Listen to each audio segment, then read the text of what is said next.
आदरणीय सभापति जी, आज इस सदन की शोभा बढ़ाने वाले, सदन में जीवंतता लाने वाले और सदन के माध्यम से जनसेवा में रत ऐसे चार हमारे साथी, उनका कार्यकाल पूर्ण होने के कारण नए कार्य की ओर कदम रख रहे हैं। श्रीमान गुलाम नबी आजाद जी, श्रीमान शमशेर सिंह जी, मीर मोहम्मद फैयाज जी, नाजिर अहमद जी, मैं आप चारों महानुभावों को इस सदन की शोभा बढ़ाने के लिए, आपके अनुभव का, आपके ज्ञान का सदन को और देश को लाभ देने के लिए और अपने क्षेत्र की समस्याओं का समाधान के लिए आपने जो कुछ भी योगदान किया है, उसके लिए मैं सबसे पहले तो आपका धन्यवाद करता हूं।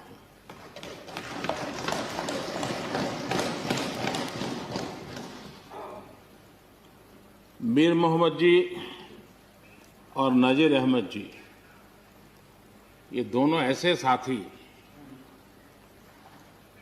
सदन में शायद उनकी तरफ बहुत कम लोगों का ध्यान गया होगा, लेकिन कोई भी सत्र ऐसा नहीं होगा कि जिनके साथ मुझे मेरी चैम्बर में बैठ करके अलग अलग विषयों पर सुनने का, समझने का मौका न मिला।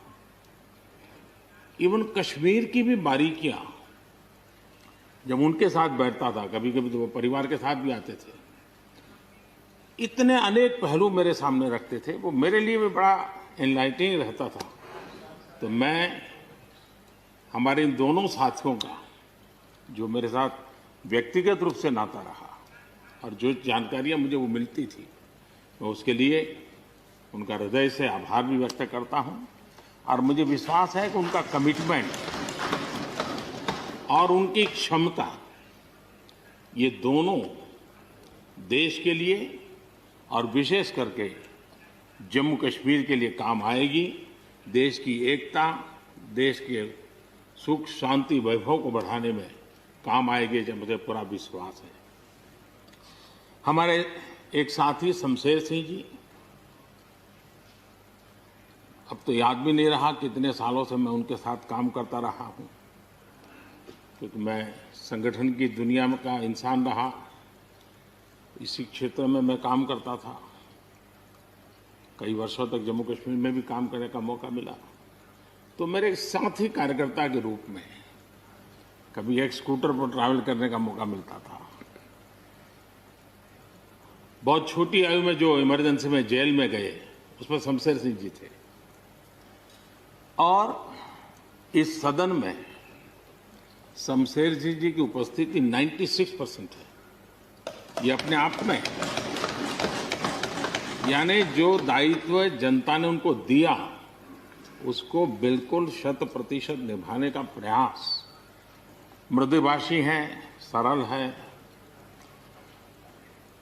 और मुझे विश्वास है कि जम्मू कश्मीर से रिटायर होने वाले चारे आदरणीय सदस्यों के लिए उनके जीवन का यह कार्यकाल सबसे उत्तम कार्यकाल है, क्योंकि इतिहास ने एक नई करवट बदली है और जिसके वो साक्षी बने हैं, सहयात्री बने हैं। ये उनके जीवन की बहुत बड़ी घटना है। श्रीमान गुलाम नबी जी, मुझे चिंता इस बात की है कि गुलाम नबी जी के बाद इस पद को जो संभालेंगे, उनको गुलाम नबी जी से मैच करने में बहुत दिक्कत पड़ेगी।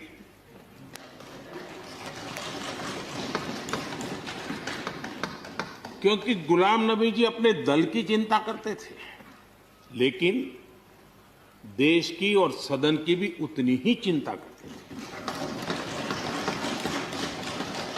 ये छोटी बात नहीं है जी, ये बहुत बड़ी बात है जी। वरना अपोजिशन के लीडर के रूप में अपना दबदबा पैदा करना, ये सब मोह किसी को भी हो सकता है, लेकिन उन्होंने सदन से, मैं शरद पवार जी को भी इसी कैटेगरी में रखता हूं, वे सदन की और देश की चिंता को प्रायोरिटी देने वाले नेताओं में से रहे। गुलाम नबी जी ने बखूबी इस काम को निभाया है। मुझे याद है इस कोरोना काल में मैं एक फ्लोर लीडर्स की मीटिंग कर रहा था, तो उसी दिन गुलाम नबी जी का फोन आया कि मोदी जी ये तो ठीक है आप करते हैं, लेकिन आप एक काम कीजिए, सभी पार्टी लीडर्स की मीटिंग जरूर बुलाइए। मुझे अच्छा लगा कि उन्होंने पार्टी लीडर्स के साथ, सभी पार्टी अध्यक्षों के साथ बैठने का मुझे सुझाव दिया, और मैंने उस मीटिंग को किया भी। वो गुलाम नबी जी के सुझाव पर किया था, और मुझे कहने में, यानी इस प्रकार का संपर्क, और उसका मूल कारण है कि उनको दोनों तरफ का अनुभव रहा है, सत्ता दल का भी और विपक्ष का। 28 साल कार्यकाल, ये अपने आप में बहुत बड़ी बात होती है। बहुत साल पहले की बात है, शायद अटल जी की सरकार होगी, मुझे याद नहीं रहा। मैं यहाँ सदन में किसी काम से आया था, मैं तो तब राजनीति में नहीं था, ये इलेक्टोरल पॉलिटिक्स में नहीं था, मैं संगठन का काम करता था। तो मैं और गुलाम नबी जी ऐसे ही लॉबी में गप्पे मार रहे थे। अब जैसा पत्रकारों का स्वभाव रहता है, बराबर नजर लगाए बैठे थे कि ये दोनों का मेल कैसे हो सकता है। हम हंसी खुशी से बातें कर रहे थे, तो हम जैसे ही निकले तो पत्रकारों ने घेर लिया। गुलाम नबी जी ने बहुत बढ़िया जवाब दिया था, वो जवाब हम लोगों के लिए बहुत काम आने वाला है। उन्होंने कहा, भाई देखिए, आप लोग हमको अखबारों में या टीवी माध्यमों में या पब्लिक मीटिंग में लड़ते झगड़ के देखते हो, लेकिन सचमुच में इस छत के नीचे हम जैसे एक परिवार का वातावरण कहीं नहीं होता है। इतनी हमारी आत्महत्या होती है, इतने सुख दुख होते हैं। ये जो स्पिरिट है, वो स्पिरिट अपने आप में बहुत बड़ी बात होती है। गुलाम नबी जी का एक शौक शायद बहुत कम लोगों को पता होगा, और कभी उनके साथ बैठोगे तो बताएंगे। हम सरकारी बंगलों में रहते हैं, तो बंगले की दीवारें, अपना सोफा सेट, उसी के आसपास हमारा दिमाग रहता है। लेकिन गुलाम नबी जी ने उस बंगले में जो बगीचा बनाया है, यानी एक प्रकार से कश्मीर की घाटी की याद दिला दे, ऐसा बगीचा बनाया है। और इसका उनको गर्व भी है, वो समय देते हैं, नई नई चीजें जोड़ते हैं, और हर बार जब कंपटीशन होती है तो उनका बगलो नंबर 1 ले आता है। यानी अपने सरकारी जगह को भी कितने प्यार से संभालना, यानी बिल्कुल मन से उन्होंने इसको संभाला है। जब आप मुख्यमंत्री थे, मैं भी एक राज्य का मुख्यमंत्री के नाते काम करता था, हमारी बहुत गहरी निकटता रही उसका अर्थ है। शायद ही कोई ऐसी घटना मिल सकती है कि जबकि हम दोनों के बीच में कोई संपर्क सेतु ना रहा है। एक बार गुजरात के यात्री, क्योंकि जम्मू कश्मीर में जाने वाले टूरिस्ट में गुजरात बहुत बड़ा नंबर रहता है, और टेररिस्टों ने पर हमला कर दिया, करीब 8 लोग शायद मारे गए। सबसे पहले गुलाम नबी जी का मुझे फोन आया,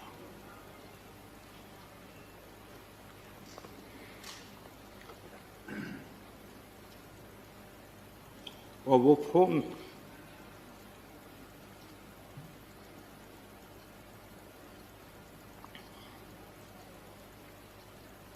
सिर्फ सूचना देने का नहीं था,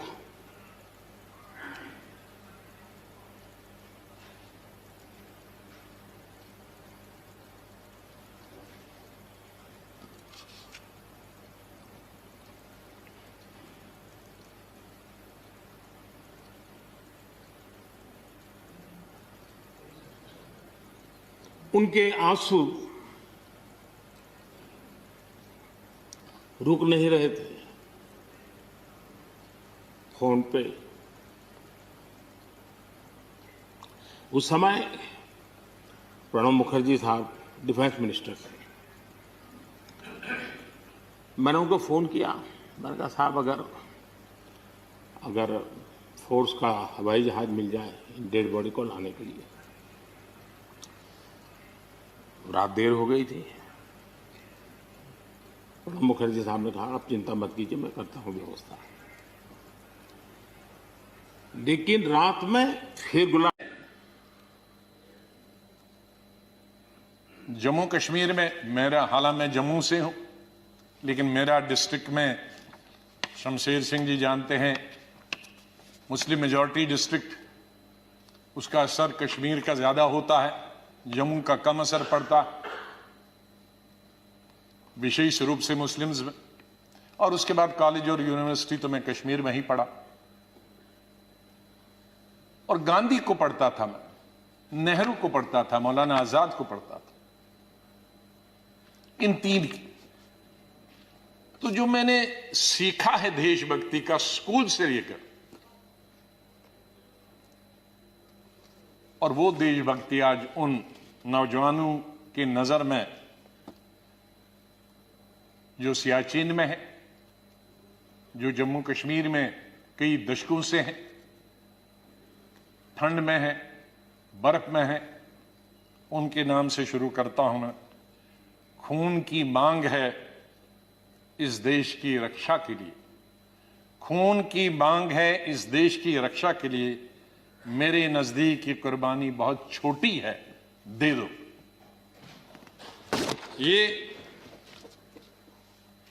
ये मेरे मन में बचपन से और स्कूल से ये बात रही।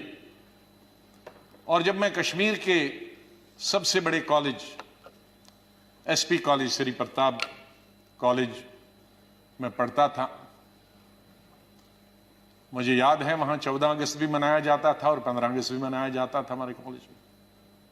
और 14 अगस्त तो आप जानते हैं किसके लिए मनाया जाता, और मेजॉरिटी उनकी थी जो 14 अगस्त को मनाते, और बहुत कम माइनॉरिटी थी दर्जन के अंदर, जिसमें मैं भी था और मेरे दोस्त थे जो 15 अगस्त में स्टाफ के और प्रिंसिपल के साथ रहते थे।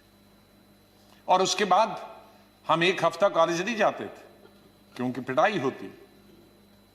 तो उस वक्त से निकलकर हम इस सोच के आए हैं जिस सोच में आज हम सब हैं।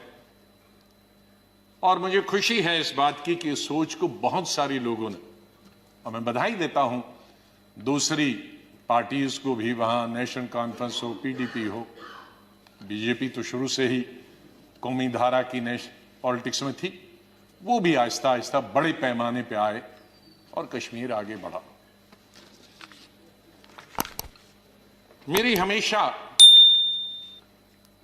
ये सोच रही कि हम बड़े खुशकिस्मत हैं, जन्नत हिंदुस्तान ही है। मैं तो आजादी के बाद पैदा हुआ, लेकिन आज गूगल के जरिए मैं पढ़ता हूं, देखता हूं, सुनता हूं, यूट्यूब के जरिए पढ़ता हूं। मैं उन खुशकिस्मत लोगों में हूं जो पाकिस्तान कभी नहीं गया। लेकिन जब मैं पढ़ता हूं कि वहां किस तरह के हालात हैं पाकिस्तान के अंदर, तो मुझे गौरव महसूस होता है, मुझे फख्र महसूस होता है कि हम हिंदुस्तानी मुसलमान हैं। और बल्कि अगर मैं आज कहूंगा विश्व में किसी मुसलमान को अगर गौरव होना चाहिए, वो हिंदुस्तान के मुसलमान को गौरव होना चाहिए। हमने इन पिछले 30-35 सालों से अफगानिस्तान से लेकर इराक से लेकर और कुछ सालों पहले से देखे कि किस तरह से मुस्लिम देश खत्म हो जा रहे हैं एक दूसरे के अंदर और एक दूसरे से लड़ाई करते हुए। वहां हिंदू तो नहीं है, वहां कोई क्रिश्चियन तो नहीं है, वहां दूसरा तो नहीं है जो लड़ाई कर रहा, आपस में लड़ाई कर रहे हैं। और जो कल्चर है हमदर्द तो लोग पाकिस्तान के बहुत थे, सुनने में आया है, मैं कभी गया नहीं।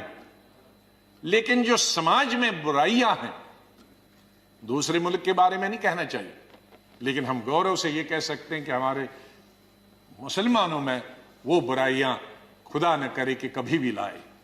तो आज हम गौरव से ये कह सकते हैं। लेकिन यहां मेजॉरिटी कम्युनिटी को भी 2 कदम आगे बढ़ने की जरूरत है, तभी मेजॉरिटी कम्युनिटी 10 कदम आगे बढ़ी। मेरी हमेशा यह सोच रहेगी, पता नहीं शमशेर सिंह जी ने मेरी कश्मीर की चीफ मिनिस्टर बनने के बाद पहली पब्लिक मीटिंग के बारे में कभी सुना है कि नहीं।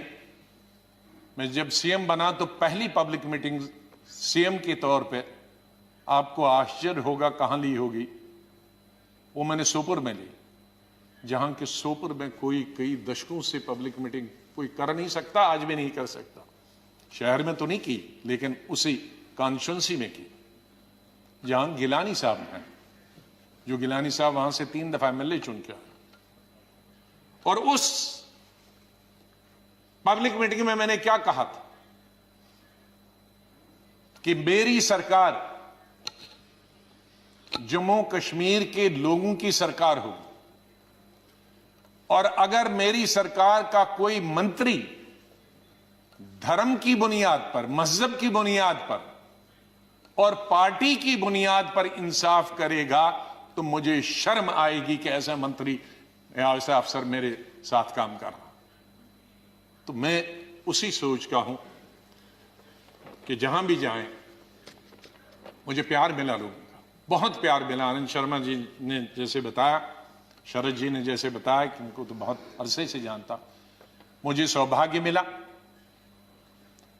और उसके लिए मैं बधाई देना चाहता हूं और धन्यवाद करता हूं। आज वो जिंदा नहीं, इंदिरा गांधी जी का, संजय गांधी जी का, जिनकी वजह से मैं यहां पहुंचा और फिर काम करने का अवसर मुझे तकरीबन 5 अध्यक्षों के साथ मिला और 4 या 5 प्राइम मिनिस्टरों के साथ मंत्रिमंडल में काम करने का मिला।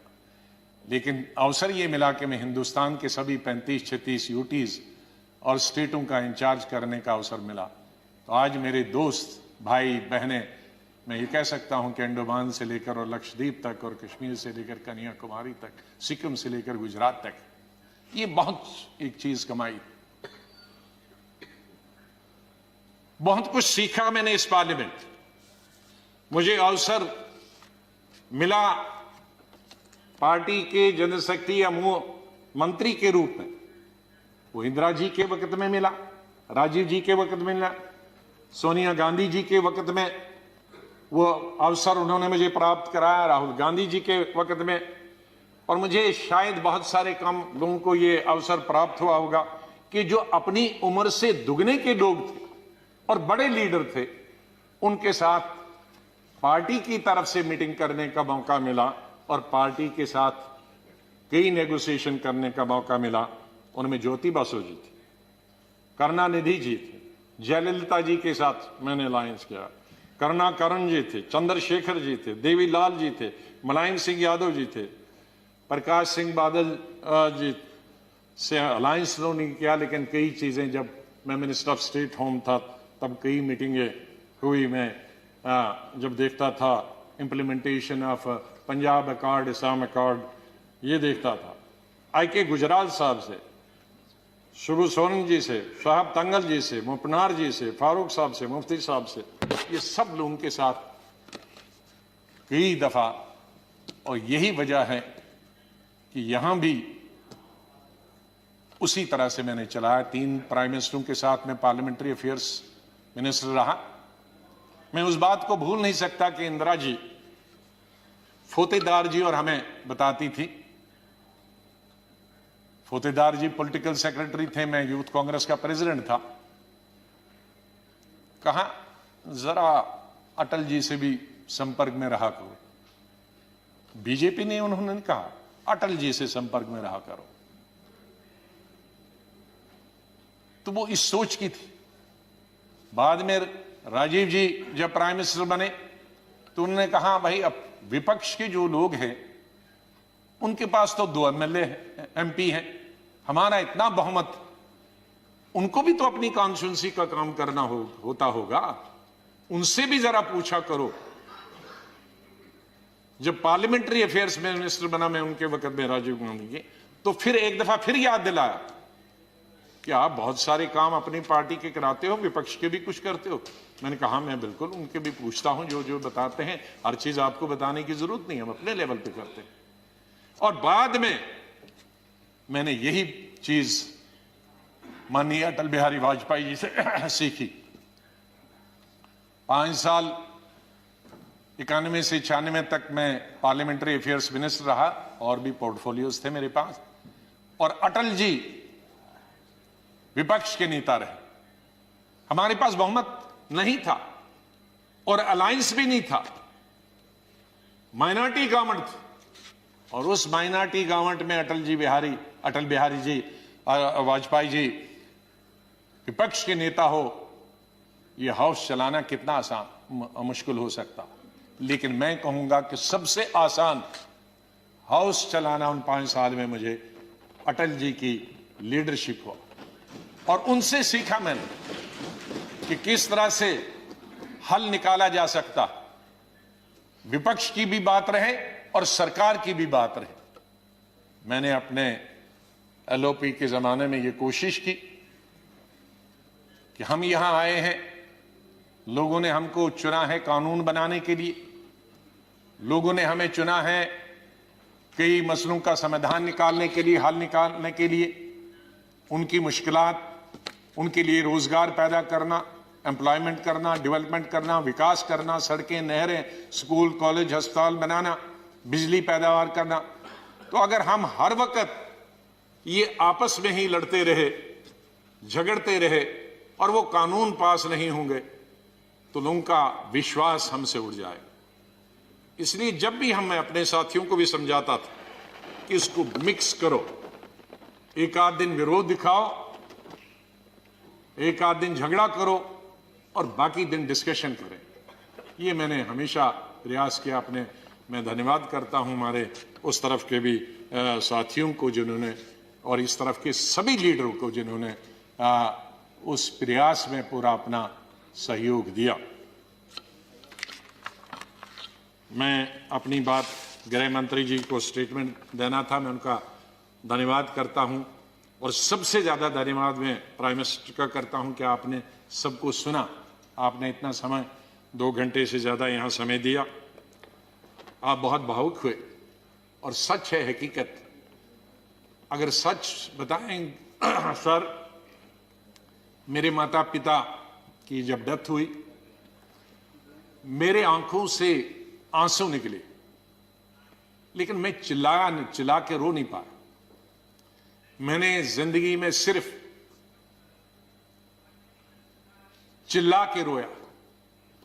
और जब रोता है इंसान तो वो कोई चिल्ला के रोने के लिए तो आपको आर्टिफिशियल होने की जरूरत नहीं। वो थी पहली संजय गांधी की मौत, इंदिरा गांधी की मौत, राजीव गांधी की मौत। अलग अलग जगह थी क्योंकि तीनों मौतें अचानक हो गई थी। शायद अगर नेचुरल मौत होती तो वो चीख नहीं निकलती। और चौथी थी जब सुपर सुनामी आ गया था उड़ीसा में 99। मैं हॉस्पिटल गया अपने पिताजी को दिखाने के लिए और उन्होंने कहा कि इनको गैलेपिंग कैंसर है। मुझे तब तक ये गैलेपिंग कैंसर का नहीं, कैंसर मालूम, गैलेपिंग। तो मैंने पूछा इसका क्या मतलब हुआ कि ज्योग्राफिकल रेशो से बढ़ता है, 2 का 4, 4 का 8, 8 का 16, 16 का 64, जो बढ़ जाता है। और इसकी अपर लिमिट है 21 दिन। तो 21 दिन आप कहीं मत जाओ। दोपहर को मैं ये लेके आया और सुबह हमने प्रोग्राम बनाया कहीं जाने का, इनको घुमाएंगे। मिसेस गांधी का शाम को फोन आया कि वहां साइक्लोन है, कोई दूसरे जनरल सेक्रेटरी हैं वो जाना नहीं चाहते और तुम ही जा सकते हो। अब मैं उनको कहता कि मैं, अगर मेरे डॉक्टर ने ये कहा है तो कहेंगी बहाना कर रहा। तो मैं अपने पिताजी को छोड़कर मैंने कहा 2 दिन में वापस आऊंगा। गुजरात के ये उड़ीसा के लोगों के लिए एक नई बात कहता हूं, क्योंकि इसका लुल्लू इसका गवाह था, वो इस दुनिया में नहीं रहा। हमारे कांग्रेस का यंग लीडर था, यूं बहुत हाउस होल्ड नेम है आज भी। उड़ीसा जब एयरपोर्ट पे पहुंचा तो 1000 आदमी था, लड़के।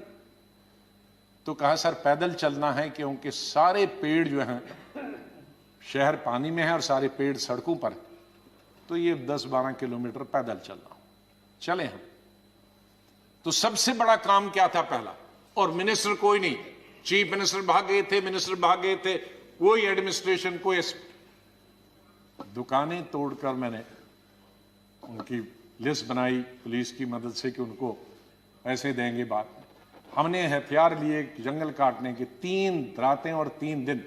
और अटल जी से जाते ही मैंने फोन पे संपर्क किया, अटल जी प्राइम मिनिस्टर, कि ये स्थिति है और हम सड़क तैयार करेंगे, तब आप आइए ताकि हम वहां समंदर तक पहुंच जाएं। 3 रात और 3 दिन हम तकरीबन 1000 लड़के यूथ कांग्रेस के मैंने लगाए काटने में और सड़क। फिर पीएम को फोन किया, फिर वो हेलीकॉप्टर से आए, फिर उनसे राशन मंगाया, फिर उसके बाद मैंने सोनिया गांधी जी को कहा। तो और वहां मैं रोया जब मैंने लाशें देखी, सैकड़ों लाशें तैर रही थी जब हम समंदर के किनारे तक पहुंचे, वहां मैं चिल्ला के रोया। वो 4थी दफा था।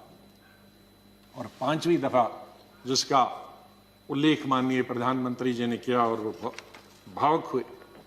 मैं 2005 में जब चीफ मिनिस्टर बना नवंबर में, और मई में जब दरबार कश्मीर में खुला, तो मेरा स्वागत गुजरात के मेरे भाइयों और बहनों की कुर्बानी से हुआ। मैं अभी 2 ही दिन पहले पहुंचा था, तो वहां स्वागत करने का मिलिटेंट का यही तरीका था कि आप हत्या करो गरीबों की तो वही स्वागत होता। उसका मतलब था कि हम हैं, इस गलतफहमी में न रहना। निषाद बाग जो कि राजभवन के साथ, वहां बस से उस पर लिखा था गुजरात की बस, उसमें हमारे तकरीबन 40-50 गुजरात के हमारे भाई बहनें टूरिस्ट, उस पे उन्होंने ग्रेनेड लगाया और मेरे ख्याल में दर्जन से ज्यादा लोग वहीं हताहत हो गए और कई जख्मी हो गए। मैं फौरन तुरंत जगह पे पहुंचा, लेकिन तब तक पुलिस ने वो हटा दिया था। फिर मैं जैसे माननीय प्रधानमंत्री जी, इन्होंने भी डिफेंस मिनिस्टर से बात की, मैंने प्रधानमंत्री जी से बात की, जहाज आया मी-8 उनको लेने के लिए। लेकिन जब मैं एयरपोर्ट पे पहुंचा तो जाहिर है सिक्योरिटी वाले कहते हैं कि सीएम आ रहे हैं, सीएम आ रहे हैं। तो एयरपोर्ट पे ये सब जाने के लिए तैयार थे। हमारे जख्मी भाई, छोटे छोटे बच्चे। तो जब मैं एयरपोर्ट पे पहुंचा तो इन बच्चों ने, जिसका किसी का पिता मर गया था, किसी की मां मर गई थी, वो रोते रोते मेरे टांगों से जब लिपट गए तो मैं जोर से मेरी आवाजें निकल गई, ए खुदा ये क्या तुमने किया। मैं कैसे जवाब दूं इन बच्चों को, मैं कैसे जवाब दूं उन बहनों को जो यहां तफरी के लिए आए थे, सैर के लिए आए थे, और आज मैं लाशें लेकर इनके हवाले कर रहा हूं उनके माता पिता की। तो ये भावुक होने की जरूरी बात है। आज हम ये अल्लाह से, भगवान से यही दुआ करते हैं कि इस देश से मिलिटेंसी खत्म हो जाए, इस देश से आतंकवाद खत्म हो जाए।